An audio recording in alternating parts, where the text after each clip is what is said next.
Hey, Eric. Hey, man. We recently had a stream on patreon.com/retroam covering the vast array of shoot-them-up video games localized by one Victor Ireland. In addition to other PS1 localization working designs games. Yeah, what was the RPG we played?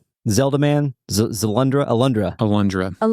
I bring this up as to tell you that stream inspired me to purchase the new Gradius Origins. Oh, yeah, the one with the extra Salamander game on my Steam Deck, yes, because I always had an obsession with the NES version of a Life Force, a.k.a. Salamander in Japan. I have that game complete in box. It's wonderful. Cool. I always thought that the big sprites and the gross body parts and stuff like that looked really cool. It's fucking awesome. And so it's great to go back to that game, and so far it seems like a nice little collection. Did you immediately go to Life Force, or are you fucking around with the Gradius first?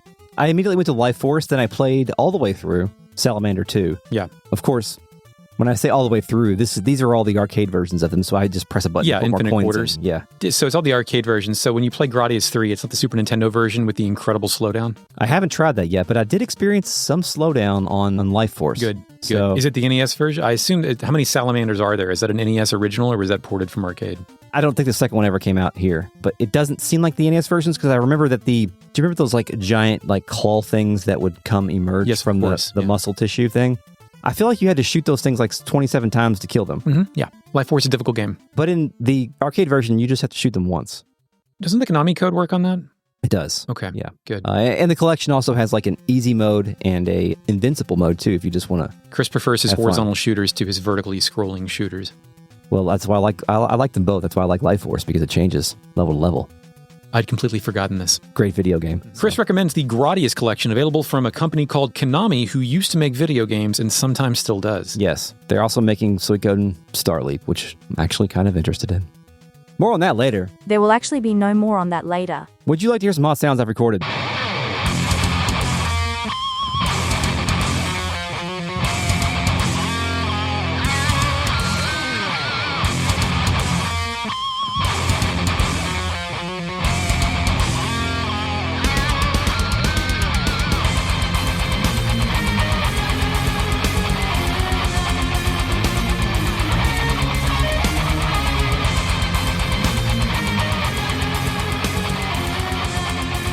Welcome to Retro Grade Media, a comprehensive podcast where we discuss classic Japanese role-playing games, chapter by chapter, chapter by chapter, chapter by chapter, chapter by chapter, chapter by chapter.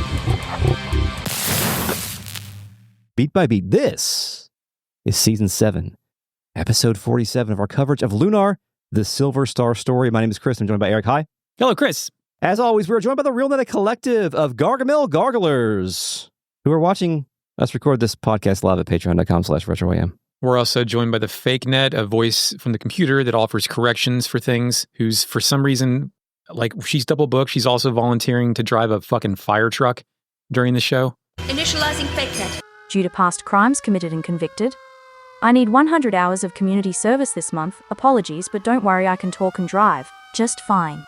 Hello, Fake Net. Thank you for joining us once again. Hey, is that siren going to be on the whole time, or are you... Of course it will be on the whole time. How the fuck do you think a fire truck works, dipshit? Whole time, okay. Yeah, this is worse than when the Fake Net was involved in a Terminator War, right? The Terminator War, she played the Calliope for an entire episode. Oh, God. It's a fucking mess, Chris. Has the Fake Net ever done an entire episode from the inside of a mason jar? Because I would like that to happen sometime. We can arrange that for the next episode properly if you want to contain it. Right. If she escapes some kind of zone and she has to be punished, and Chris wants to put the voice in a jar. That's great. He wants me to use the reverb setting every time. That's easy. Let's hope. We'll just set up a macro. It is easy. Oh, good. I thought that was a sarcastic and easy. I think it's gonna be harder to lace a siren below it every single time. Anyway, you want to go outside the Grindery, or do you want to go back to like all the villages and just? I mean, do you mean to read all the ones I did last? We can just read them over again to refresh you on all the things that Alex can learn. Do you want to go over it one more time, or do you want to proceed with the actual story? I would like to proceed with the story because it feels like it's been literal months since we proceeded with the story. Yeah, who thought the Lunar could go a whole year and not me? Whose idea was this? Hey, did you know that after you beat this game, I've still got 40 pages? We're outside the Grindery. Music, hurry up, plays, and we just walk up to this thing. We're on the green grass of the world map, staring at this awful hunk of purple shit. Kyle gauges the situation with accuracy. Amazing, isn't it? The closer you are to this rolling turd, the uglier it gets. Chris, have you ever rolled a turd in all of your infant cleaning up shitification? Can I tell you what I did to a turd yesterday? I was hoping you wouldn't have an answer for this, but yeah, no, what'd you do some poop yesterday? Was it human? No, I was mowing the lawn yesterday. All right. And I accidentally rolled over a dog turd. Yeah. And shit all over your ankles? No, but you know how like when you roll over something with a lawnmower, like it chops it the fuck up. Chops it up and goes everywhere. Bunny rabbit, grass, whatever you got, it'll chop it up. Yeah. Well, usually turds just rolls right over, but this particular turd had multiple chunks of toilet paper in it because my dog likes to eat toilet paper. The dog shit out the toilet paper? Yeah. That's not how you're supposed to use that. And so shitted out, shitty toilet paper got shitted all over the place in my backyard. So what's the next step there? Are you going to let that sit and biodegrade, or do you have to go pick up chunks of toilet papered shit? I rolled over it multiple times so that it would more quickly biodegrade. Mulch. We call that mulch. You told your family members about this? No. Okay, you shouldn't. You shouldn't do that. Null wonders how we're going to get inside as there aren't any doors on the rolling fortress tank. Kyle and the gang look around, I guess for the entrance, but then music Stand Up to Destiny plays as a door opens, a ramp extends, and bad guys spill out of the grindery. That's a lot more bad guys than we're used to seeing on screen at once. It's a whole bunch of sprites. There's like 6 of them. Once again, Kyle assesses the situation. One group of ugly mother scratchers straight ahead. Compliments of Galleon. Is Mother Scratchers from the Die Hard school of TV edits? You mean like... Yippee-ki-yay, Mother Scratchers? It might be. Is that... that is strange. Last night, my kids were being bad in the car, and... were they scratching Mother? And I said, if you guys just calm down for the last, 30 minutes on the way home, because it was late, we went to a soccer game, and I said, when you get home, you can both say 7 cuss words. Oh, wow. And they thought that... Up bargaining. Do you deploy that often, or is that a brain? No, they thought it was great. So one of them said, when he got home, I said, all right, go ahead and say your curse words, and he goes, motherfucker, I shit up my ass. That's 6. He had more. Oh, okay. Yeah, that was just... That was just one? No, he put 3 in one sentence. Okay, all right. Yeah. Motherfucker, I shit up my ass. Yeah, shit out my ass. Oh, shit out my ass. Okay, yeah, I do that every day. Yeah, or totally. Ass cheeks, I think. I think you even forgot ass cheeks. Yeah, you got 2 of them. Yeah. What'd the other one say? I think the other one just blurted out curse words. That's great. One of them said dick, and I was like, I don't know if dick's a curse word or not, but we're going to count it. Were you judging them by their creativity of their cursing? Like the one that did the non-creative thing is obviously the dumber one? I should have, but I didn't. There you go. Fucking, you should have given them a score at the end. You get the ice cream because you used the word fuck the most creatively. Other kid, go to bed. That's how you raise children, Chris. Jessica hopes Kyle fights as well as he swears, and fuck man, we're being pincer attacked by 8 death armors. In your brain head now, Chris, did you think we had been pincer attacked in this game? Could you remember? I don't think it was possible. I think maybe there was one other circumstance in this game in which we were pincer attacked during a story event, but I can't remember when it was. I can't either. I was like, is that this game? Am I hallucinating? I think about Final Fantasy VI, in which sometimes you could be back attacked or pincer attacked. I never think about Final Fantasy VI, but you mean just successive battles unloaded to you at a story can sequence? Like there's a fight, yeah. Well, no, I'm just saying in general, like a 5% chance that you're going to get pincer attacked on a random battle. That kind of battle. Yeah. I'm for it. It doesn't happen very often, but it feels like it always happens when I most don't need it to, which makes it good, I think. I think you're right. So anyway, this is what this particular scene reminded me of. We're fighting heavily armored golden knights, blue cape, spears, and little flags on the end. Any notes? No, just beating guys up, checking this out, using fierce lightning, paralyzing some enemies. Beat them up. Just because I wanted to use some things. After the battle, Stand Up to Destiny resumes. Some of the bad guys disappear, but additional Mother Scratchers walk down the exit ramp. Kyle tells us he isn't having any fun. Nash declares, Alex, this is useless. Galleon must have legions of monsters lined up in there. We have to get inside and cut them off at the source. I scream source because it was in capital letters. Oh, okay. Thank you. Mia doesn't know how we're even going to survive the next encounter. That takes us to another battle with 6 death armor and 2 elemental masters, which are techno-priest shaman dudes floating on goblin head lifts. I believe we established previously those were from a Mega Man game. Yes. Well, winning that gives out... Did you note the experience that we got from this? No, I didn't. 8,000 experience. Is that a lot? I was grinding, the Ladies Spring with the real hard enemies. I was getting 600 experience a pop on those fucking battles. So 8,000, I can't do math, but that seems way more than 600. It seems like the Lady Spring forest is not an efficient place to level. It's really hard, but I don't know if the bang is there for the buck. Wanted to beat ass to take a shower and bang out in the spring. After that battle, even more guys spill in from all sides. Null observes that we're surrounded. Kyle gets epic. Alex, it's been an honor and a privilege to fight beside you. Too bad you were such a wuss, and we couldn't finish as winners. Wuss winners. I don't think finish as winners doesn't roll off the tongue, but I think they should have had a second draft at that. Yeah, finish as winners. No one says that. No one ever I think says that. Most people would just say the word win. Win. Win. Yeah. win the battle. Triumph. Mia uses doomer language, but not Jessica. She tells the gang, don't give up yet, all of you. My dad was in a fight for 7 days, and he never quit. Is that the fight that he had with Dine? Didn't him and Dine fight for 7 days on a pirate ship or something? I think that is lore accurate to the current status of Melfax. Melfax.com, go there. Nash shits all over his girlfriend. Your dad also wasn't fighting an army of monsters. Jessica, Alex, I don't want to die. Yes, Nash, we know that you don't want to die. You betrayed us 3 times so you wouldn't die. Yeah, so he specifically wouldn't die, I think. I mean, you can throw Mia in there as the person he wanted to save, but I think Nash is the kind of coward who only wants to save himself. Agreed. Much like me. Out of nowhere, giant arrows fly in and start to annihilate the Grindery goons. The gang is startled, but Null directs our attention to the right side of the screen. Music, Biters plays, and by God, that's the Prairie Tribe's music. Tempest, Fresca, and 6 other recognizable, non-playable characters from the Prairie Tribe roll in. Tempest addresses Alex as Dragon Master and asks if he is all right. I typically enjoy these, I think, Left field saviors? Left field saviors. Left field saviors. Anime moments. Mm-hmm. But I don't know, the execution on this one wasn't very tremendous. I think it was all right because, well... I mean, I'm glad they're here. I'm just talking about the way it was presented to us. But it's like the second... Do you say that because it's the second time giant arrows have come out of nowhere to save our asses? They should have invented a new trick? Or was that foreshadowing the previous time to enforce the current time of giant arrows saving our asses? Slight spoilers for early Suikoden 2 moment. Do you remember when Flick and Victor saved Ryo and Jowie from the gallows? Yes, of course. And they popped out and sliced down dudes and cut us down, and the music was blaring and it was sick. Mm-hmm. This is not that. And that is my standard. And this is not that, but this also doesn't have like crawl around like a pig execution type thing. Oh, yeah, you're right about that. But this is a heartfelt magical tale, Chris. This isn't a tale of war and famine and impoverished tribes banding together to topple the evil empire. This is the bad guy who stole my girlfriend. I guess what this anime moment needed was anime. Okay, yes, thank you. Anime makes it all better. Alex does not answer the question Tempest asks. Jessica hits Tempest with an, has anyone told you that you're gorgeous? This married man, Chris. Still imperiled, Kyle becomes insecure. Chris, you're Kyle. Hey there, Sweet Pants. I thought you only had eyes for me. Sweet Pants is, I think, the best one so far. It doesn't make me cringe. He didn't say Honey Pants, so... Or Honey Lips, Slipper Kisser, any of that shit. Yeah. Fresca no-sells all of that and tells the gang, the Prairie Tribe will never forget what you did for us. We'll fend off the monsters. Tempest finishes her sentence, while you find the Magic Emperor and fulfill your destiny. That doesn't sound like something anybody would say. I think someone in anime would say that. Trust me, I'm an anime expert, Chris. People love fulfilling destinies by conquering their greatest fears. Yeah. Alex returns smiling dots. No thanks, Tempest, but Tempest gets hard. There will be a time for thanks when the Emperor lies dead at your feet. It's like, Tempest, you know it's the Magic Emperor, right? We don't just call him the Emperor around here. We call him the Magic Emperor. Motherfucker. Kyle believes that sounds like a plan. All of our little guys then rush up the ramp. Alex stays behind, stopping twice to look back at Tempest before he enters. Nice touch. Fade to black. Inside the Grindery, I think it's called the Grindery Bowels if you try to save here. Music, Hurry Up plays, and we have entered the steam-powered Technodrome.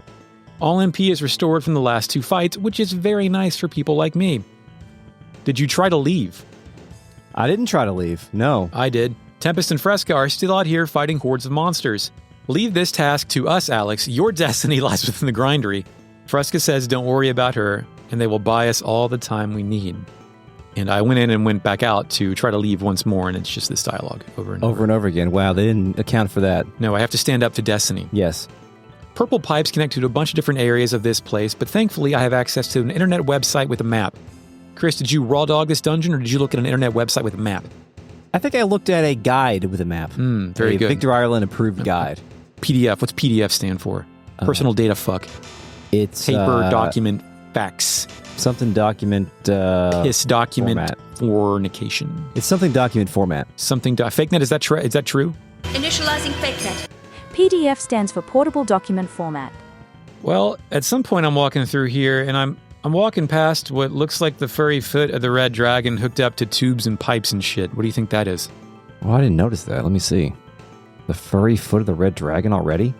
At the very beginning? I have it before I list any of the enemies, so I assume it's early on. But these notes are unreliable, and I am a liar. I must have not noticed that. I didn't notice some dragon background information, but Nothing there. Visual information. Visual, not background. Do you want to Visual. fight some enemies? I do. I want to fight a magic machine. We already know these bozos. We do? We fought them before? Think so. Oh, well, we okay. know they're Sprite. I think it's been recolored, maybe. Describe it for me, Chris. It looks like steampunk helper robot. So not a shover or a pusher, but a true helper. A true helper. A true helper. Not necessarily one that can help you with like gardening tasks and things like that. Things that could help us. But yeah, computers. Yeah, computers. Yeah, computers. But maybe like they can bring you stuff, right? Yeah, you give me like if you put, I don't know a Roomba, but I assume if you put a beverage on top of your Roomba and have it clean your house, eventually it will make it to where the other person is and they can pick up the beverage. So the Roomba can also be a drink transporter. Perhaps, yes. Right, not like this thing. But it looks like it's actually, in reality, it is a steampunk item that is processing magic inside of it and then shooting it at us. Oh, that's great. Can steampunk process magic? I think so. Steam can make like trains go, so that seems like magic to me. I think every magic needs like a reagent. Not a reagent, a reagent. Okay, I learned that word in the Vagrant Story podcast, but I have stopped retaining information about 2 years ago. So to explain to me what that word means. I learned that in Ultima Online, and you have to like take like a ginger root and use that as an ingredient for your spell. It's an ingredient for a spell, let's put it that way. Okay, so you can just keep those? No, they get burned. They get burned, okay. Yeah, like MP. MP is your reagent in the world of Lunar. Okay. But I think in this case, you have to have something to put inside of this magic machine, like a toaster. Mm-hmm. Electricity. And then it processes that thing with steam and turns it into magic. Without MP. That's the technological advancement here that in the Grindery. And that's how we get Pop-Tarts, basically. Pop-Tarts are magic. Now, let me ask you a question before we get to the next enemy. Yeah. Real quick. Mm-hmm. If you were subject to having your nipples yanked. Hold on. Is this a torture or am I paying for this pleasure? No, you just have to do it. So it's your own preference. Okay, I just have to do Okay, go ahead, continue. Once they are yanked off. Oh, we're talking like a full yank. Yeah. Like a clean yank? Can I ask another question quickly? Yes. If they do one yank and there's still like some areola there, do they continue the yank, or are you just looking for like one nipple tug that pulls 65% of the like pull tabs on your Coke can, right? Yeah. Okay. So once that Coke can is open, the nipple is yanked. Okay. Yeah. Full yank. So it creates a weird nipple Yankovic. Got it. It creates a screaming hole in your chest. Basically. Yes. Lovely. What is the next thing to be yanked out of you? After the nipples? Yes. I assume that below that is where my lungs are, and you just hook onto those and pull out my lungs. Wrong. The answer lies in the next enemy that we're going to fight. The Soul Yanker. Soul Yanker. Soul yanker. Same sprite as the nipple yanker, but this time your nipples have already been yanked. It's time to yank your soul. Was there something in this video game called a nipple yanker? Yeah. Okay. It was in the Black Dragon Cave. Okay, that wasn't that long ago, I guess. Well, the Soul Yanker is a true contraption, spherical assemblage of metal parts, swirling with pink electricity. Now, you just described the magic machine. Does it use red dragon fire flame attack, which is interesting story-wise, or is that also in the magic machine? I think that's also in the magic machine, but I could be wrong. Well, my notes are fucked up. Okay. Let's assume that one of these things uses red dragon fire, which is interesting because I just saw a red dragon foot. Gotcha. So they're taking dragon technology to put in these steam machines. Well said. By Gabe Newell. One more enemy, I hope, maybe? Oh, yeah, what is it? Tank golem, mohawk robot guy with tank shreds, mechanical tail, ruby in the front, holding a sword with each hand. It shoots steam out the back in its two pipes. These things look sick. Yeah. They've got I don't know what the origin of the robot mohawk is. I feel like it might Mad be... balls. Mad balls? Mad balls. That's my earliest robot, like spherical head mohawk, anthropomorphic. I know it's not a robot, but Mad Balls are robot adjacent. Would you agree? I thought it might have been Mega Man. Are there any early Mega Man bosses that have robot mohawks? I don't know about bosses, but I think there's like fucking dudes in those games. Okay. Anyway, Ned, what's the earliest robot mohawk you can find in the fucked up internet thing? Initializing fake net. It's gotta be Bomb Man from Mega Man, not Bomber Man. That's different. all right, anyway. With loot, I got some saint clothes, which is the fabric of our lives, a stone ring, which belongs to Chris, and an insane shield. That's pretty insane, Eric. We'll go up to level 2.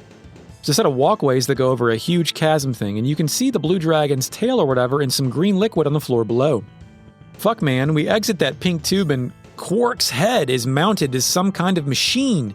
His eyes are closed and wires and tubes and shit are hooked up to him. It looks kind of fucked up, doesn't it? Is he decapitated, Chris, or is his body down there somewhere? I think he's like... You ever seen a Gundam in a hangar? No. Okay, well, when a Gundam's in a hangar, obviously Gundams are big, so you have to have platforms so you can get into the cockpit. Oh, I've played Xenogears. Oh, yeah, it's like the gear hanger. Yeah. I feel like the dragon's energy is being harvested in this way. Right? Am I making some sense here? Because it's already in the enemy technology. Yes.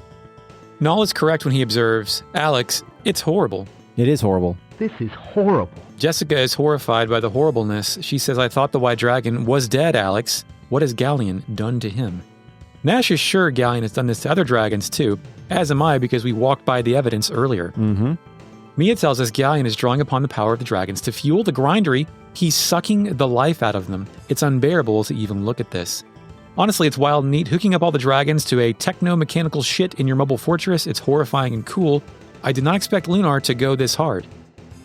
It did go pretty hard. I'm glad that we finally reached a point in which we can finally at least have some representation of what Galleon wanted with the dragons, other than just having magic power or having them in Pokeballs or whatever he was doing. Yeah, corrupting their power. He's actually draining their power. Yeah, it's pretty cool. Do you think the dragons have a finite amount of power, or are they an unlimited power source because they're magical dragons? I think if they're fed properly, hydrated properly, then they can be unlimited. But if you consider that the food that they have to intake as fuel, then they're not unlimited. They have to eat. They have to. What a dragon? I guess we don't know what they eat. They can hibernate, though. Okay, yeah.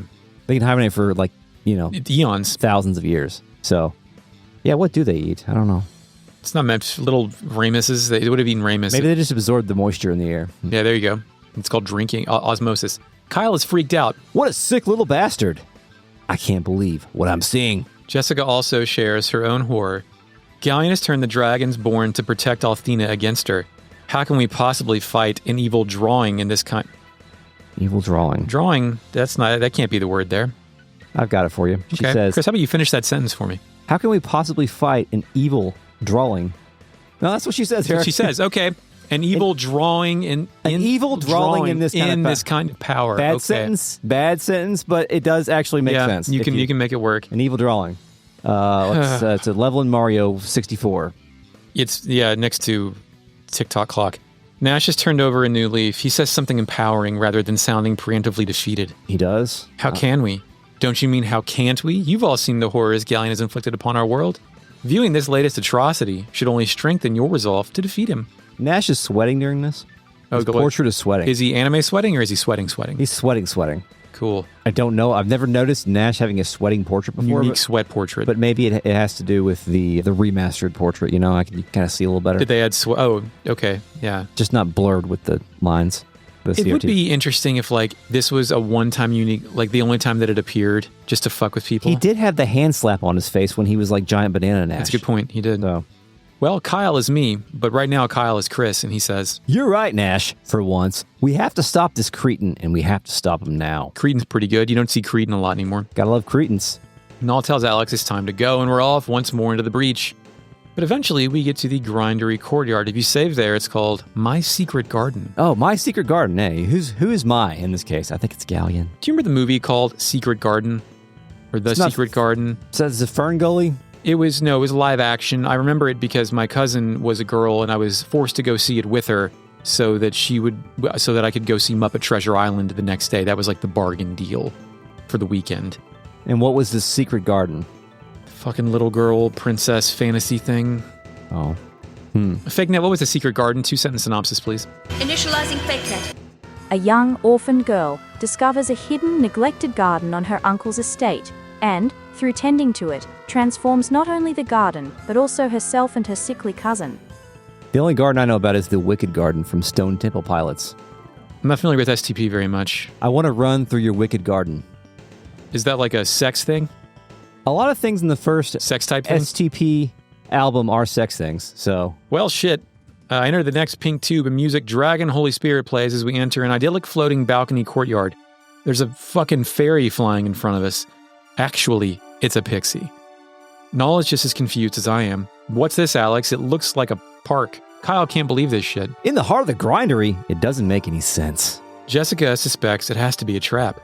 Did you remember this at all? That there is this serene, calm garden in the middle of the metal machine factory full of bad guys? I think at some point when I was doing some sort of research on this game, I read that Galleon likes fairies or pixies or whatever. Yeah. And I think that is maybe what the point of this is to humanize him? Soften Galleon a little bit, or like show that he still has some level of humanity, even though this is no different than me keeping reptiles, right? Except for I think keeping reptiles is worse, personally. Why? The reputation of reptile guys. Oh, the reputation of reptile guys. Yeah. If you keep fairies in your machine courtyard, that's actually a positive mark against you. I think reptile keeping, while you enjoy it, lowers your social standing in this world. I have a question about your perception of reptile guys. Yeah, it's the universal perception of reptile. I'm just broadcasting what everyone's thinking. Is the avatar of reptile guy the guy with the lizard on his shoulder at the park? Is that him? It's a guy with a lizard on his shoulder or up to 3 neck tattoos pre-2020. Because now, like, all the Zoomers have neck tattoos and shit. But, like, I'm talking about, like, may have sold speed at some point in his career, drives a pick. Like, you don't check a lot of these boxes, but I'm saying you're on the road to getting a neck tattoo and driving a pickup truck. Okay, can I make a distinguishment here? Yeah. I don't want to be a reptile guy. I want to be a reptile father. Oh, that's a new avenue. Yeah. That could be something more. Can I be a reptile father? You can be a reptile father. I don't think that has nearly the social stigma on it that reptile. Does this version of the podcast know that you have reptiles, or is that a Vagrant Story thing? Chris has a fucking gecko and a turtle now. I think they may have crossed. In order to get the full lore on our, every season of this podcast is self-contained, but our personal lore flows in and out of the paywall. Yeah, it's like the you gotta watch the MCU TV shows to get the full picture, so that you know why fucking MODOK is that one. Yeah, anyway, I think this is cool as shit, by the way. Just a bunch of fairies out here floating around. Yeah. It reminds me of the version of Galleon that we found playing the lute by himself, even though he was also a deeply corrupt motherfucker dealing in the frontier at that point. And one of the things I like to think about when it comes to analyzing Galleon as a character is this the real version of him, or is Magic Emperor the real version of him? Where is the mask? In my opinion, his mask is his face. Like the loot shit is a facade. Or could that be like his one attempt to remember the person he used to be, and it just doesn't take anymore? I think you're correct.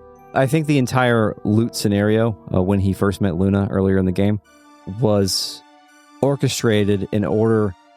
Disarmer? To disarm Luna and Alex, for that matter, to let them feel comfortable with him, or let them feel like he's normal, even though he wasn't being normal, but let him feel like he's a guy. Did he disarm her with a smile? Thanks, Billy. Yeah. Fucking thanks, Billy moment. Get me out of the Billy zone now. Okay, well, I started talking to fairies, pixies. Speaking of these pixies, didn't somebody say that the pixies were missing from the Magic Forest? I feel like someone in Tamur said that. Maybe the girl that getting finger blasted in there. Was that somewhere around that? Maybe so. Yeah. Or maybe that people were mistaking the Plains Prairie tribe for pixies. Maybe. With the illusionary bushes that you pull back. Anyway, the first one says, I love flowers, plants, and trees. Holy Trinity. There is no Oxford comma in that sentence. No, it fucks me up. I don't like it. I care for them here to please Emperor Galleon. Mia can't believe this shit. Jessica wonders if it's the same Magic Emperor who's trying to take over the world. They continue. I keep out of Emperor Galleon's private affairs, so I don't know what's happening outside the garden. But Emperor Galleon seems under a huge amount of stress lately. I think his lust for power has enslaved his soul. A tale as old as time, Chris. It is true. Does his lust for power enslave his soul, or was his soul already enslaved? I think once he experienced depression and betrayal at Dine's choice that we still don't necessarily know everything about, at least in the PS1 version. I'm not sure that line should even be in the game, because I don't think a lust for power is something that Galleon operates on. He wants to be the Magic Emperor. That is a lust for power. He wants to be the Magic Emperor, but he doesn't want to do that because he lusts for power, in my opinion. He wants to do that because he wants to stand in for the missing god, because humanity needs a god. I still think he's still been on the whole my world order stuff like that too. Who shall be my queen, etc. So I see your argument, but I still think it errs toward ultimately boiled down to lust for power, because I have all the good ideas and everyone else has the bad ideas. I can lead humanity. He's quite inconsistent, I think. Anyway. That's true. It's maybe a localization issue with trying to make a character. Skill issue. Fuck. Nash believes the pixie has hit upon the sad truth, unlike Chris, who does not believe that. I move deeper into the courtyard and find a statue of Althena and more pixies and some goblins. Bottom right, pixie? Oh, Luna, huh? Yes, there's a very nice girl called Luna being held in the palace. One of the nicest girls Galleon captured was called Luna. The pixie by the fountain. Pixie by the fountain says, Emperor Galleon likes pixies, so he had the vile tribe capture us for his garden, for my secret garden. It's beautiful and peaceful here, but it's still a prison. Okay.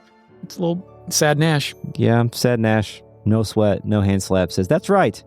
No matter how beautiful Galleon makes it here, you're still prisoners.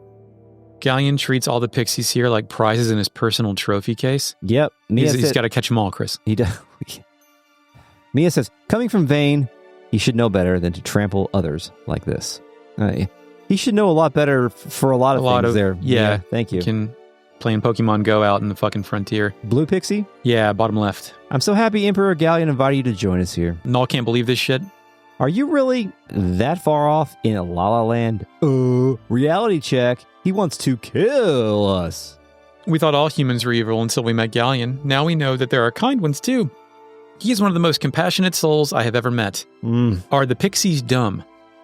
The pixies might be dumb. Because, maybe he's just nice to them, but they are still in the mobile fortress that is rolling along and just blew a floating island out of the sky. They had to see that shit, right? This thing's outside, or they have little kennels they go into when the Grindery is in mission battle mode. Do you know what's also dumb?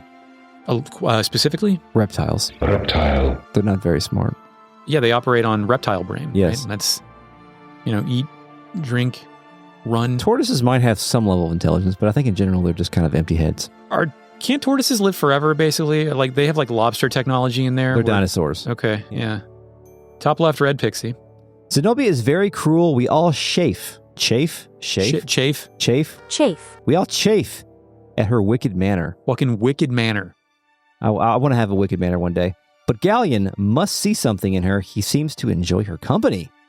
Null remarks, as evil as Galleon has become, that's not really saying much. Chris, whose wicked manner do you chafe at? Stephen Miller. Phacia has always been kind, but we haven't seen her much recently, and when she was here, she seemed to be absorbed in her thoughts. Because Phacia is going to turn face, Chris. That's why she's called Phacia. Holy shit. Wow, you figured it out. Kyle remembers that Phacia helped us in Caden. Talk to any goblins? There are 2 goblins in here at least, right? You mean that top left piss-colored fellow? He's piss-colored. I see him as green, but okay. He says, Your piss is in green. Never mind. Not often. Oh, the master didn't mention that we would have new visitors today. I tend this garden for him. Do you think it's a competition to get garden detail in the goblin factory? No, because there's no more goblins. These are the last. All the other goblins are off work now because the Grindery is. Oh, that's true. So these are actually. This is a punishment. They still have to go to work. I mean, he gets to live here though, but I don't know how nice it is here in my secret garden. Goblin bunks. He goes on to say he finds nothing more beautiful than a towering tree or a fragrant flower. Mia frowns and remembers Galleon giving her flowers when she was just a little girl. Jessica shits all over it. The Galleon you knew as a child is dead. He's the magic emperor now. The goblin continues. The master seems to be working very hard lately. I can see it in his face. I'm proud that he relaxes and rejuvenates himself by walking in this garden. Do you have a rejuvenation zone, a ritual you do to rejuvenate? I don't have a particular zone, but I think exercising, running, and stuff like that is part of it. Yeah. Activities. But today I went to Home Depot and that was nice. Oh, that's good. Yeah, that's good. Did you find what you were looking for quickly? Because that takes me forever. I had 3 separate transactions at Home Depot. I went to my car 3 different times. Wow. Because you just think of more shit, or no? I had to get a new exhaust fan for the bathroom because mine died.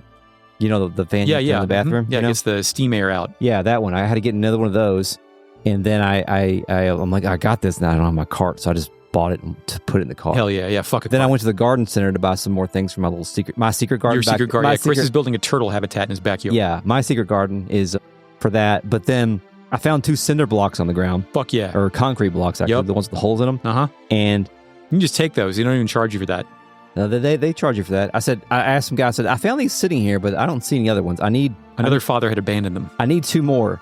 And he goes, the cinder blocks are in the lumber section, which is on the other side. Oh, yeah. So for contractors. So I bought that. I bought some tall ornamental grass. Fuck yeah. I bought a hibiscus plant. It's fully grown. We're getting weird now, but okay. And I bought a Boston fern to create some shade area for the turtle near the cave that I dug in my backyard. Yeah. You went with the fern specifically? Boston fern, all 3 of those things. Okay. And most of them were 50% off because it's the end of the season. Yeah, it's going to die soon. So I'm going to hopefully be able to try to keep these things alive through the winter. And then I took that to my car. I paid for that shit in the garden center. Then I went back to the lumber section and got 2 more cinder blocks and bought those. And also got a Monster Energy drink along the way as well. Because they sell that shit there. Because they sell that shit there. Fucking dad got stuff done today, fellas. So, but the whole time I had no children with me. I even went to the bathroom and took a shit at Home Depot because I had to go. I've taken a shit at that Home Depot as well. I had diarrhea there one time. Yeah, I was like, great bathroom. Because we weren't running this morning and I was like, I forgot to shit when I got home. Yeah. And I got a shit after Can't do it in the pants. When you don't have kids, you can do whatever. You can go to Home Depot 3 separate times in the same fucking car trip. Way to go, Dad. We know that is you perfectly answered what is your secret garden. It's fucking walking around Home Depot and buying things. Well, my secret garden is going to a place to build a secret garden. You know, you have come so far from I go to Target to buy pants to relax. Yeah, this is much better. Yeah, it is. Like I am contributing to something. You're helping everyone instead of just yourself. I'm building I want to know what my neighbors think I'm doing in the backyard. I would love to know that as well. Do they think it's drugs? One time I saw my neighbor out there. She was trimming a tree, and she was, dude. I kept looking over there to make eye contact with her to say hello, so I can say, "You want to know what I'm doing over here?" Yeah, you want to talk about it? I'll talk about it. My fellow podcast host is sick of hearing about it. Just kidding. Keep talking about it. All right. And they're not asking you about your dad's weird fucking hobby. You should start doing it at 3 a.m. That's how you get your neighbors to ask. I have like a spotlight out there. My preloaded answer, if somebody says, "What are you doing back there?" Your fucking business is going to be digging my own grave. Okay, that's pretty good. And then just say nothing else, and then put the earbud back in. Yeah. Sorry. Go ahead. That was wonderful. Thank you. My secret garden. Hey, I'm going to talk to the purple goblin. Have you come to beg Galleon to spare your miserable lives? That's a good attitude. It won't be long until the Magic Emperor rules the world with the Grindery as its magnificent centerpiece. This guy is slightly off message. Yes. He doesn't quite... He bought the propaganda differently. Yeah, he's interpreting it poorly. Kyle delivers his own message. We aren't here to beg for anything. We're here to bring this monstrosity crashing down around Galleon's ugly mug. Around Galleon's ugly mug? When we want to crash it down on his ugly mug? I mean, on means smaller, you're just going to shatter at the top of the skull. If you bring something around someone, you're shattering the whole body from the top down. Maybe he means it metaphorically, like we're going to dunk on Galleon. Yeah, a sick dunk. Fucking windmill jam. Vince Carter over that guy in the Olympics. That's a good dunk. You want to talk to him again? Yes. Why do you deny the inevitable? Master Galleon is restoring order to a world of chaos. Damn, that's deep. Which is actually what Galleon is doing. I don't know if we have all the context clues to put that together, but we're going to get them soon. Embrace the chaos, Chris. Jessica tells him, what your heinous leader considers chaos, I consider freedom, and I'll fight to the death to keep it. True soldier, Chris. Well, that's all I did before I fucked off to the Grindery Part II. It's Part 3. Grindery quarters, what they call it. Let's fuck off to the Grindery Part II. Perhaps you could not hear me over the obnoxious siren. It's Part 3. Music Hurry Up plays, and we're back in there, but it's a little different on this floor. There's greenhouse rooms, cordoned-off areas with grass and flowers. I like this. I like when Lunar defies expectations. Are those those currents running through the green in the bottom? Are those, is that what is that? Dragon plasma. Chlorophyll. Oh, yeah, it's possible. Dragon plasma to fuel power the flowers. My secret garden and my Give me the quarters. gas to beat these monsters. Who fucking lives here? I'm going to grind. Who lives here? The goblin tenders. That's it? This is their bunk. This is way too nice for a goblin tender. There are many goblin tenders. I mean, I think goblin tenders should have a nice place to live, but I don't think they're used to squalor. I don't think Galleon. Yeah, I don't think Galleon agrees. Yeah.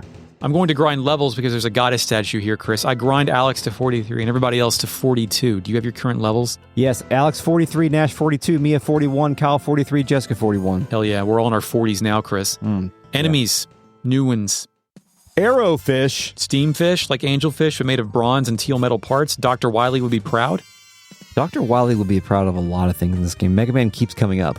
Actually, yeah. Dr. Wily. I'm starting to think, the Fake Knight already told us, but I'm starting to think that the Mohawk robot was the exact same thing.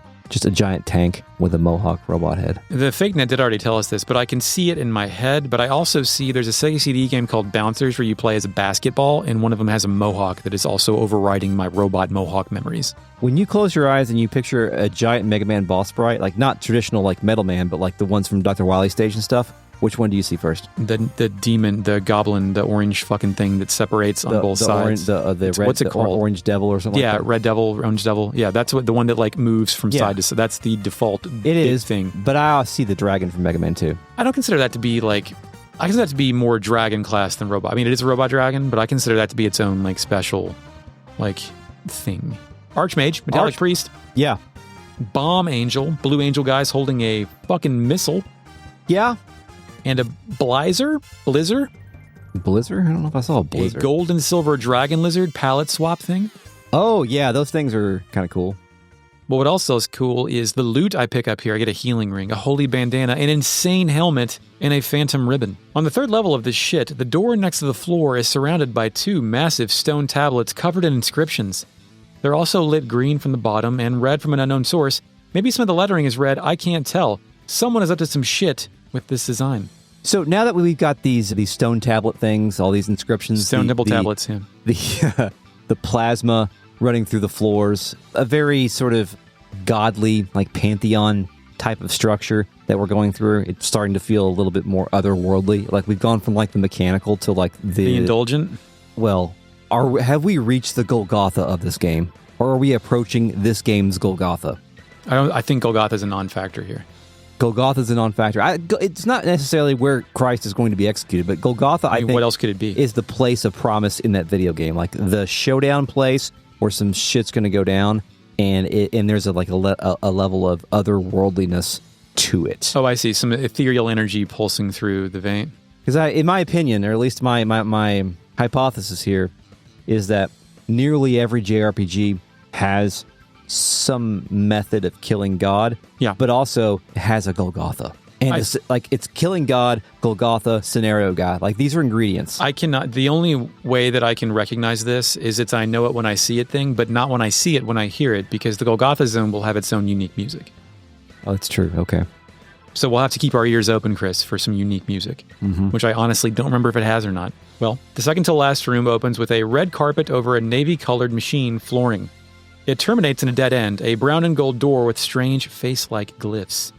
Null says it's a dead end. Kyle wants to check it out using his Thieves Guild skills, but apparently there's no keyhole. Mia declares that it's been sealed by a magic more powerful than any mechanical lock. Kyle can't believe this shit and wants to break through the door with brute force. In Silver Star Harmony, yes, we're still citing that, Kyle runs into the door at full speed. It's a good gag. Cool. Didn't he try to do that before in, like, Damon's Spire? I think so. Something dumb. Brute force. Yeah. This is unfortunate because Null seems to know Luna is behind that door. And I, Eric, suspect that some kind of lucky supernatural invention will soon occur that will allow us to pass through this door. Alex does not believe me. In a rare moment of talking, he says, "There is no other way. This is the solitary path to the inner sanctum of the Magic Emperor." Right on cue, a mysterious voice comes out of the ether to tell us, "Only passing through this door will you confront your destiny." Music silent plays. It's actually silver light. In Bros, Phacia beams in. Alex and Mia cannot believe this shit. The player can, because I'm the player and I believe it. Jessica has something else to say. You're hurt. Let me use my magic to heal you. Jessica steps forward, but Phacia, in her disheveled portrait, denies the service. She moves through our gang of dudes and then says, "There's no time for that, dear child. There is only time for this." That's correct, Chris. Thank you. Do you think Phacia is denying her chance to be healed because she wants to die for her sins? She wants to die in space? We're not in space. Well, planets are in space. The moon is in space. We could be in space. Yeah, but all the party is huddled around her. She has no space. I'm going to play the space sound effect. Okay. I wanted to die in space. Anyway, she does it. She casts the magic on the door and There's two globes that illuminate. And the plasma... floor panels. Plasma floor panels. We're laser blaze. She says, "You know what lies before you. I pray you are strong enough to face it." Null is confused and asks the dying woman why she's helping us. Why now? Phacia turns around, resumes a normal portrait, and responds, "I believed in Galleon. I thought he would give us what we had always desired.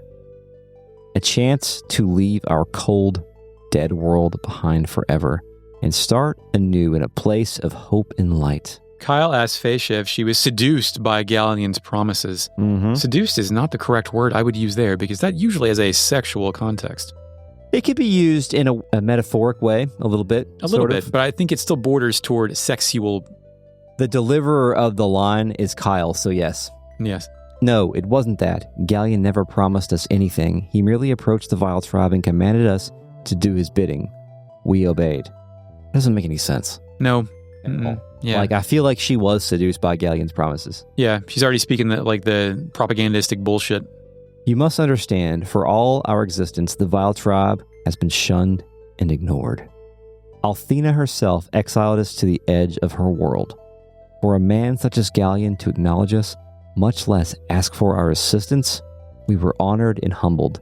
We followed his commands without hesitation." So I think that they were seduced. It just didn't take much effort from Galleon.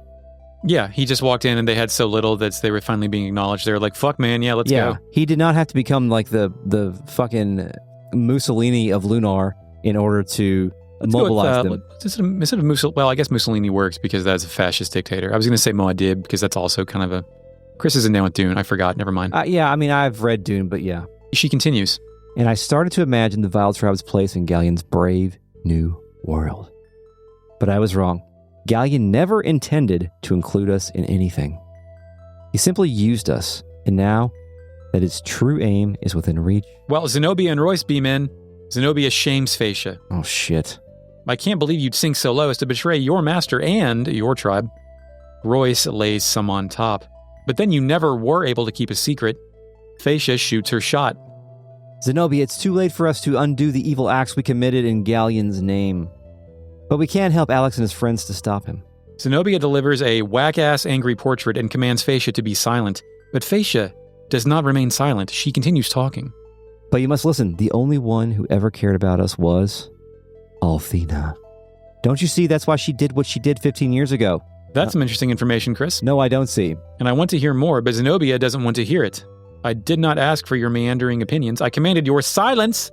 If you do not hold your tongue until our business is concluded, I shall be forced to sever our family ties in a most uncomfortable manner.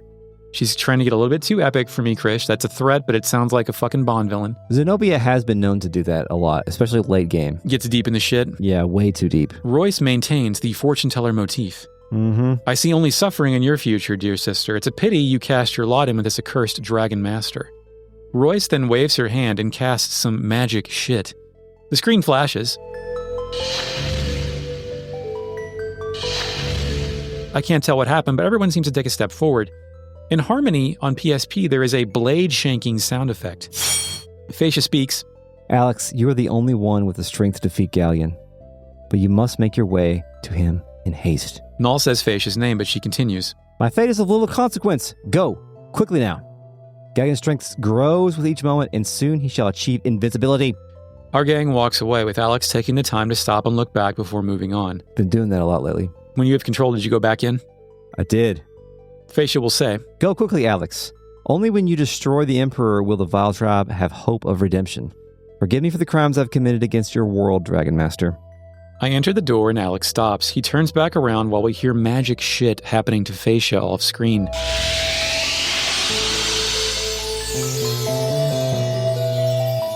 Alex remains in the doorway and says Phacia's name, fade to black. I like the restraint here, but you can easily imagine the sequence being miserably overproduced in any kind of remake. Oh yeah, for sure. That would be the case. So can we unpack that, what she said about the Vile Tribe for a second? Yeah, like sure. Althena's, right. This isn't Althena's fault? Is that what she said? Mm-hmm. Something of that nature? Yeah. So 15 years ago, Althena disappeared, right? Yeah. So what she did 15 years ago was for them. What did she do? Die for their sins? Question mark. Left them out there to fend for themselves? Question mark. I mean, did God create Jesus for humanity?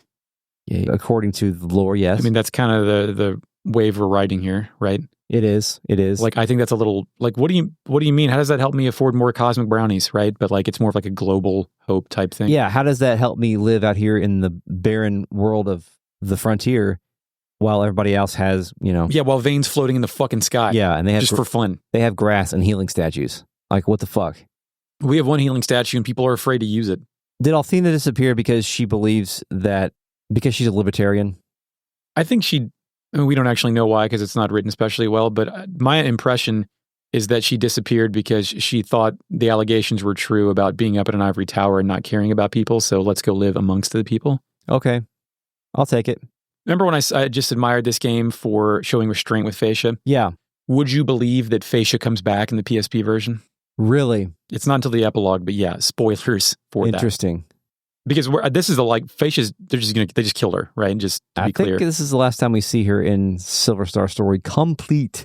Well, Chris, we move on to the Grindery, the top platform. Music, Magic Emperor Galleon plays, and we're in a boss room, an ornate throne-adjacent room decorated in crimson and gold with a centerpiece featuring the same Lunar language symbol we found on the magic door. This is Golgotha. This is Chris's promise zone. This is where he's going to kill the risen Christ. I think this might be Proto-Golgotha, actually.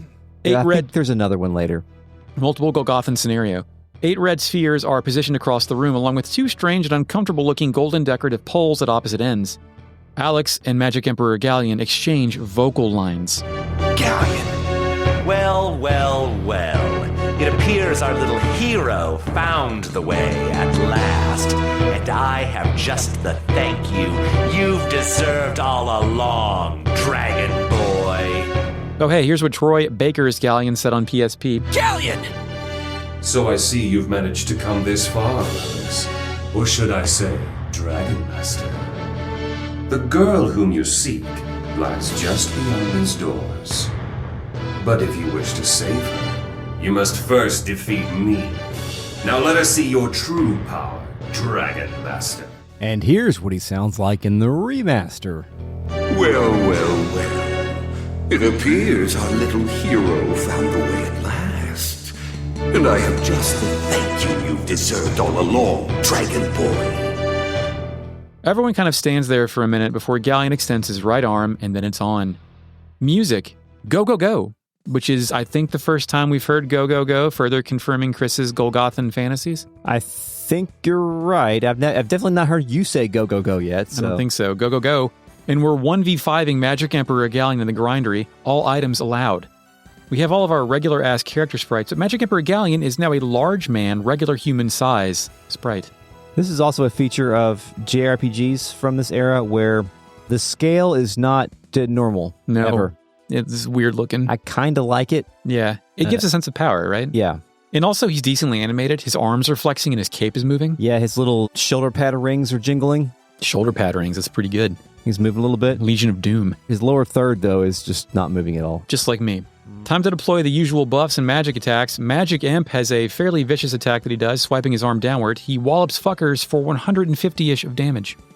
I don't know why, but during my stream, Neat said, whatever Althena did 15 years ago, don't let it distract you from the fact that in 1998, The Undertaker threw mankind off a Hell in a Cell and it plummeted 16 feet through the announcer's table. I watch that about once every 6 months, and like watching the zip ties pop off the top of the fucking cage every time just still gives me anxiety anyway. It's because, like, you know that mankind's going to fall through it, and Jim Ross is going to declare him dead. So he also pumps his fists and fire falls from the sky, then sets everyone else on fire. Mia has 2 HP at the end. He's beating the fuck out of Mia. Please stop hurting Mia. Is this personal, Chris? Did your Mia also get massacred?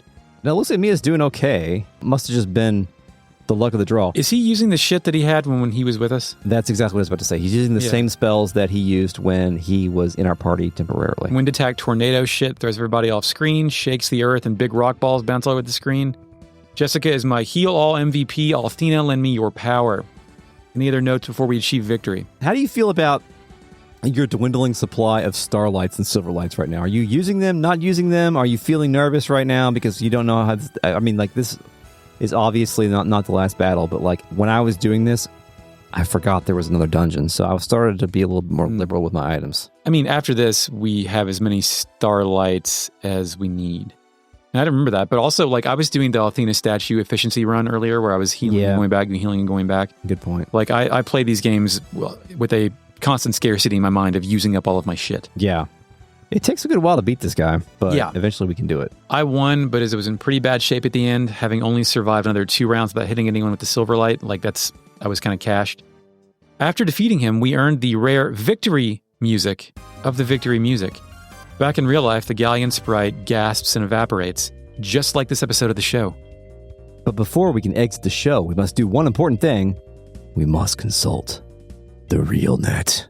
Initializing RealNet. Hello, RealNet. Nice to see you again. Thank you for joining us once again. Looks like we've got a good turnout today. This afternoon. Sunday afternoon podcast. Rolled Earth says, is Eric drinking a ghost energy drink with the psychedelic colors? Yeah, it's a lime flavor. It's sponsored by... Lime is like this is my absolute favorite. I enjoy EDC 2025. It's got like some I don't know. It's lime flavor. And there's like a mushroom psychedelic electric limeade. I don't know. It's hard to find. Cool. I have them on Sundays because I ran 18 miles earlier and then lifted weights for an hour. Oh, lifting weights, getting buff.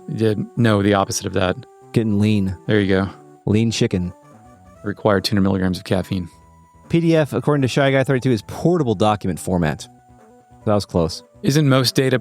I don't care. Never mind. Isn't most data... Shut the fuck up. We're not talking about it. Most data is portable, but paper is not always portable. You can't send it through the internet, I guess. You send it through a fax, though, I guess, you know. Shy Guy 32 says, I remember watching Soul Yankers on Comedy Central. Yeah, it's right. It followed Crank Yankers Marathon. Soul devouring. John Doe says it's like that one scene in Ava where they catwalk at face level with the Evangelion. Kind of. With Quark and whatnot.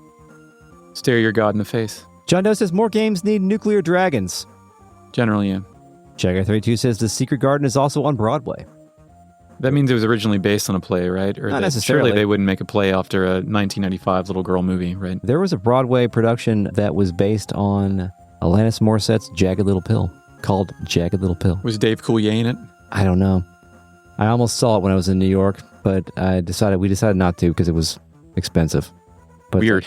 I kind of regret it because that seems like something that would have been weird. I bought that album and then I listened to it in the car with my mom, and it made me want to hide in a hole when she says fuck in that song. Yeah. Like when you're 11, you don't want to hear "Are you thinking of me when you fuck her" in the car with your mom. Yeah. That's bad. It's a bad scene. It's pretty bad. Shaka32 says the fairy garden bit reminds me of the garden scene with Barbarossa in Suikoden 1. Actually, yeah. The Barbarossa one I think is much better though. I think so, because that guy was a true asshole up until that moment. And he was across the board. Also, he was there. Yeah. And there was like this weird moment in which he extended some grace to a character. So I don't want to spoil something. Right. But he extended some grace, which I thought was interesting. John Doe says, I think Galleon is a bad enough actor that he might be genuine in every scene we see him. Interesting. Like if he were... He's always telling the truth. Yeah. Like if he were actually good at concealing who he was, we wouldn't be able to instantly clock him as the game's bad guy from his first appearance. That is true. We can't instantly clock him now as adults, but like we talked about in the moment, like it took me off guard. It took me quite off guard when I was a kid. And I feel like others have said the same. John Doe says, I feel like pixies are Galleon's pets. Your cat isn't going to know you're Bishonen Hitler. Excuse me. Black Francis. Bomb Man had a mohawk. Oh, yeah. Kal-El points out that Johnny from Chrono Trigger, the guy who transforms into a motorcycle. Of course, right. Has a mohawk. It looks more like real hair, though. The giant mohawk tank dude is from the opening of Mega Man 7 for the Super Nintendo, according to John Doe. Thank you. I think that's in the running for the most forgotten Mega Man. It is. It came out... after X2 or something, right? Pretty late in the cycle, too, as well. John Doe says Secret Garden was a novel first. So there you go. Yeah. Seems overly British to me. Initializing fake net. The Secret Garden was set in England, but originally serialized in the American magazine. Anyway, thank you, RealNet, for joining us on this fine episode of Retrograde Amnesia Today. We'll see you on the next episode of Retrograde Amnesia Today. Or next time, right? Today's episode was recorded on August 10th, 2025. Thank you, Mark, for the intro music. You're welcome, Chris. You can find this podcast, like us, the people, not the podcast itself, but like you can find a representation of the podcast on Bluesky at Retrograde Amnesia, or on the internet at retroam.com, also on YouTube out there as well. And of course, support us on Patreon at patreon.com/retroam and get bonus episodes, miniseries, live recording sessions, and access to the RealNet. Other stuff too, Until next time, Eric. Yes, we just killed the Magic Emperor. And now you may have a big dream that this game is over and there are no NPCs to talk about ever again, except for I'm lying. See you next week.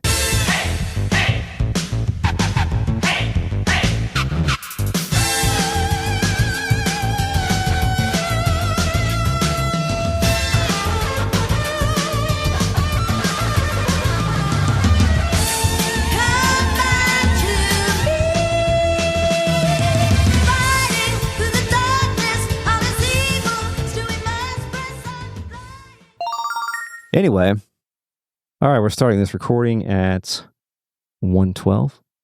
5:54, Chris. It is not 1:12. 1:12 is in the past. 1:12 on the timeline, sorry.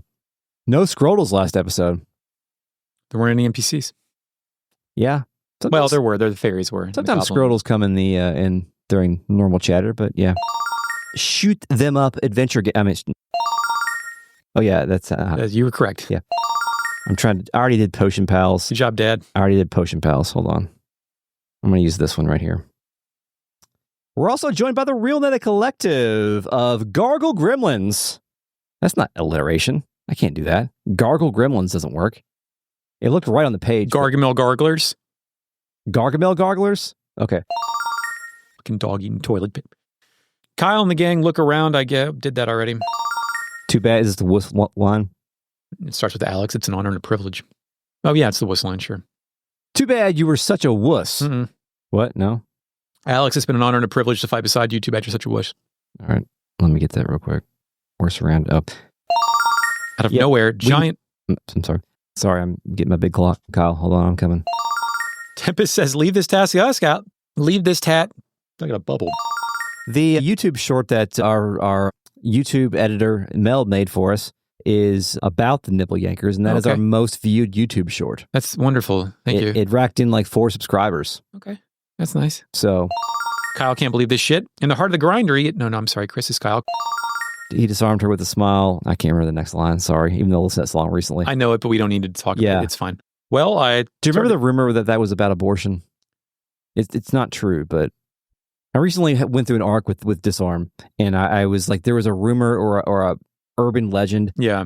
Because like, I mean, today's about killing yourself. Cut that little child. Yeah. You know, it's not about abortion. Yeah, it's metaphor. I think it's about Billy's upbringing. I think I've forgotten what it's truly about. I think because I've read about all this within the past. I remember today's about killing yourself and then not. But that's all I mean, and Mayonnaise is obviously the best song ever made. But I cannot give you Disarm facts from Siamese Dream. Pisces Iscariot. Yeah, the Hello Kitty Cat's the best song on that album. I'm not going to be arguing about that anytime soon. I couldn't tell you the name of a song except for the cover of Pissant.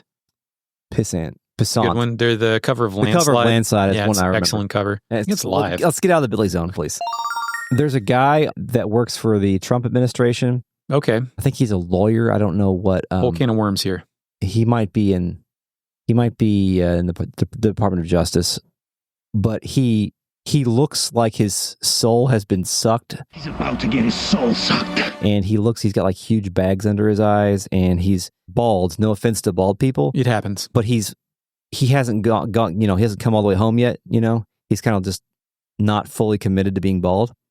And he looks like shit. And he looks very wicked. But what makes him the most wicked is that when I looked up his age, he's our age. Oh, cool. Yeah. Stephen Miller? It's not Stephen Miller, because he also, sometimes he has spray paint hair, which is very crazy. Okay, let me just re-answer the question. Yeah. Oh, Shy Guy 32 just posted a picture of that robot I was talking about with treads. It doesn't have a mohawk, but that's what I was picturing. Anyway, sorry. The search continues. But we can freaking... No, it's not called that. You know the Smashing Pumpkins Caller ID story. Have we talked about that on this podcast? Is this a unique story to you, or is this global? It's not unique to me. It's a story I heard about Billy Corgan. No. Okay, so if you've seen the Netflix documentary Wrestlers, yes, right, with Matt Jones, local radio host, right? He's told the story a couple times on the radio where he was trying to collaborate with whatever Billy Corgan's NWA. Yes, not that one, different one. Yes, was going to collaborate with him, and somebody connected them, and he was expecting a call from Billy Corgan, and his phone rang. And he looked at the caller ID, and it didn't say Billy Corgan. It said Smashing Pumpkins. Fuck yeah, dude. And he thought that was hilarious. Yeah. And he tells that story all the time. It's pretty funny. No, I didn't hear that. So he has Billy Corgan in his phone, but it just says Smashing Pumpkins now. Anyway, sorry. John. Sorry for making that noise. No, it's going to be great in the outtakes, Chris. I'll probably extend it, reverse it, make it long. Broken Echo 1 says Chris is talking about Emil Bove. That is who I was talking about, I think. Look him up. What for? What? The answer I changed to Stephen Miller. Oh, okay, sure, yeah. All right, we're outside the groundery. Yeah, that's not. We're outside the grindery. Is that what it's called? They were just really hard. Yeah. Just Chris, you're Kyle. I'm Kyle. Oh, let me find Kyle. Okay, Pop-Tarts are magic. There's a new lemonade blueberry flavor. Highly recommended. Kyle's freaked out. Mm-hmm. When I was growing up, I think the most pathetic bald-looking man was Jeff Van Gundy. For some reason, Jeff Van Gundy doesn't appear to be a pathetic bald man, because I think he's a character. I think he has remarkable insight. I liked him when he was commentating, but I always have the image of him. Remember when the Heat and the Knicks used to fight each other every 3 weeks? Yeah. And there was that time when I think Alonzo Mourning was fighting somebody and Van Gundy was holding onto his leg like a fucking cartoon character, trying to restrain him because he's 4'10". Yeah. And Alonzo Mourning's 8 feet tall or whatever. Sorry, that's where my image of Van Gundy being the... I feel like in order to rock that kind of baldness, you have to be a certain kind of character. Like Larry David, for example. Oh, yeah, for sure. He's got tremendous Yeah, he's fucking... Anyway, sorry. My Alex? You're Alex. Plays and bros. I'm not going to say it that way. I said it weird. Place of... What was it? Place of what? Open light. She says, no, it wasn't Galleon. Or no, it... Do you know those wrestling pay-per-views are now like 4 days long? All of them are just WrestleMania. I think WrestleMania is a whole fucking weekend, but I don't... Like, was SummerSlam 2 days ago? Was that... SummerSlam was a couple weeks ago, and I was at somebody's house who watches wrestling, and they had it on, and they're like... I'm like, oh, what's going on in wrestling? And they're like, I don't know, Jelly Roll's coming out here, and tomorrow's the main event. I'm like, tomorrow? What? Yeah, they pay for it all weekend. I see wrestling has always been... Professional wrestling, specifically WWE, is like the precursor, like the carny shit of get all your money is like a look into the United States 5 years and like what everything's going to be like in 5 years. I was like trying to juice everything out of you. Like, I'm not sure how, but I'm pretty sure WWE had loot boxes like 5 years ago. I've looked into that. It just feels right, you know? It does. Actually, when you think about like the way... Advanced grifting 101, really. Yeah. When you think about the way that the media landscape has shifted in the past 5-10 years, video game landscape is weird. People don't see movies anymore. Not in the theater. People don't go to the movie theater in the same ways they used to. But like wrestling just continues to pump more shit. Yeah. And how's that work? Over and over, and like more all the time. Once again, Billy Corgan can save us with his independent wrestling. There's way too much Billy in this episode. You brought it up both times. I know. Actually, I said cut the child. Fuck it. Yeah. We've still got some spunk. A little bit. Gross. All right, we just pulled this guy out of a burning building, a burning podcast studio. He's burnt up bad, his skin is gonna be totally fucked. What's that? He's trying to say something. Stop it. Stop doing this. Holy shit, it's Christopher. Don't worry, man, I'm throwing you in the front seat. Let's go.